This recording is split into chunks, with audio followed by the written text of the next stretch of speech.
ആയിഷ, നിങ്ങൾ നേരിട്ടത് എന്താണ്? അവിടെ ഉണ്ടായ നടപടി എന്താണ്? പോലീസ് അതിക്രൂരമായി അവിടെ നിന്ന് വലിച്ചഴിച്ചുകൊണ്ട് ഷഹീനെ അടിക്കുകയും നമ്മൾ കൂടെ ഉണ്ടായിരുന്ന പെൺകുട്ടികളാണെന്നോ ഒന്നും നോക്കാതെ അത്രക്കുള്ള ബുദ്ധിയൊന്നും അതിനില്ലല്ലോ. അതെ, നമ്മൾ അപ്പോഴും കോൺഫിഡന്റ് ആയിരുന്നത് പോലീസ് ഒരിക്കലും ലാത്തി ചാർജ് പെൺകുട്ടികൾക്ക് നേരെ പ്രയോഗിക്കില്ല, പ്രത്യേകിച്ച് വനിതാ പോലീസ് ഒന്നും ഇല്ലാത്തൊരു സ്ഥിതിക്ക് പ്രയോഗിക്കില്ല എന്നുള്ളൊരു കോൺഫിഡൻസിന്റെ പുറത്താണ് നമ്മൾ അവിടെ ഉണ്ടായിരുന്നത്. പക്ഷെ അതൊക്കെ തെറ്റിച്ചുകൊണ്ട് വളരെ ബ്രൂട്ടലായിട്ട് അപ്പം അതിൽ തന്നെ നിങ്ങൾക്ക് കാണാം, പലരും പോലീസ് യൂണിഫോമിലല്ല, അവർ പോലീസാണോ ഗുണ്ടകളാണോ എന്നുള്ളതിനെ പറ്റി നമുക്ക് ഇപ്പോഴൊരു ധാരണയില്ലാത്ത ഒരു സംഗതിയാണ്. വളരെ ജാമ്യ ഒന്നാകെ ഇവർ കയറി അങ്ങോട്ട് നിരങ്ങി അഴിഞ്ഞാടി. പഠിക്കുന്ന ഒരുപാട് തരം കുട്ടികളുള്ള ക്യാമ്പസാണ് ജാമ്യ റീഡിംഗ് റൂം. ആ റീഡിംഗ് റൂമിന്റെ അകത്ത് പോലും കയറി തല്ലി ചതച്ചിട്ടുണ്ട് എന്നുള്ളതാണ്. ആദ്യമായിട്ട് പറയാനുള്ളത്, അമിത്ഷാ ഞങ്ങളെ എഡ്യൂക്കേറ്റ് ചെയ്യാൻ വേണ്ടി നോക്കേണ്ടതില്ല.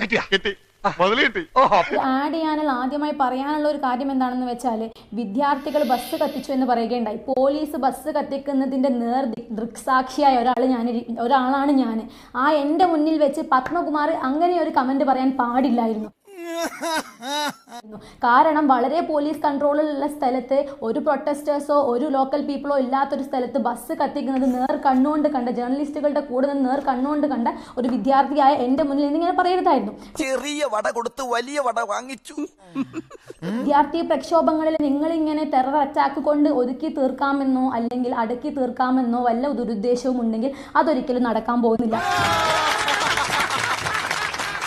വിദ്യാർത്ഥികൾ വളരെ പീസ്ഫുൾ ആയിട്ടുള്ള രീതിയിൽ മുന്നോട്ട് പോകുന്നതായിരിക്കും. കാരണം നമുക്ക് രക്ഷിക്കേണ്ടത് ഇന്ത്യൻ ഡെമോക്രസിയും സെക്യുലറിസവും ഇന്ത്യയിലെ മൈനോറിറ്റീസുമാണ്. നിങ്ങൾ BJP-ക്കാരെ ടാർഗറ്റ് ചെയ്യുന്നത് പോലെയുള്ള ഒരു ഹിന്ദുക്കൾ മാത്രം നിൽക്കുന്ന ഒരു ഹിന്ദുത്വ ഗവൺമെന്റോ അല്ലെങ്കിൽ ഹിന്ദുത്വ രാജ്യമോ ഒരു കാലത്തും നടക്കാൻ പോകുന്നില്ല. 100% ഞാൻ യോജിക്കുന്നു. ചുണയുള്ള വിദ്യാർത്ഥികൾ ഇന്ത്യയിലുള്ളിടത്തോളം കാലം നിങ്ങളുടെ ആഗ്രഹങ്ങൾ ഒരിക്കലും നടക്കാൻ പോകുന്നില്ല.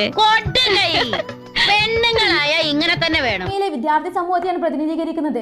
നിങ്ങളുടെ സ്റ്റേറ്റ് സ്പോൺസേഡ് ടെറർ അറ്റാക്ക് അതിവ്യക്തമായി അത് എന്താണെന്ന് രൂക്ഷമായി അനുഭവിക്കുകയും അത് നേർ കണ്ണുകൾ കൊണ്ട് കാണുകയും ചെയ്ത ഞാനാണ് ഇവിടെ ഇരിക്കുന്നത്. വിദ്യാർത്ഥികളെ ഒന്നടങ്കം കൊന്നൊടുക്കണം അല്ലെങ്കിൽ വിദ്യാർത്ഥികളെ ഒന്നടങ്കം നശിപ്പിക്കണം എന്നുള്ള ഒരു വ്യക്തമായ ധാരണക്ക് പുറത്താണ് നിങ്ങൾ ചെയ്യുന്നത്. നിങ്ങൾ എന്താണ് ചെയ്യുന്നത്? നിങ്ങൾ വിദ്യാർത്ഥികളെ പേടിപ്പിക്കാൻ ശ്രമിക്കുകയാണ്. പക്ഷെ യഥാർത്ഥത്തിൽ പേടിപ്പിച്ച മോദിയും അമിത്ഷായുമാണ്.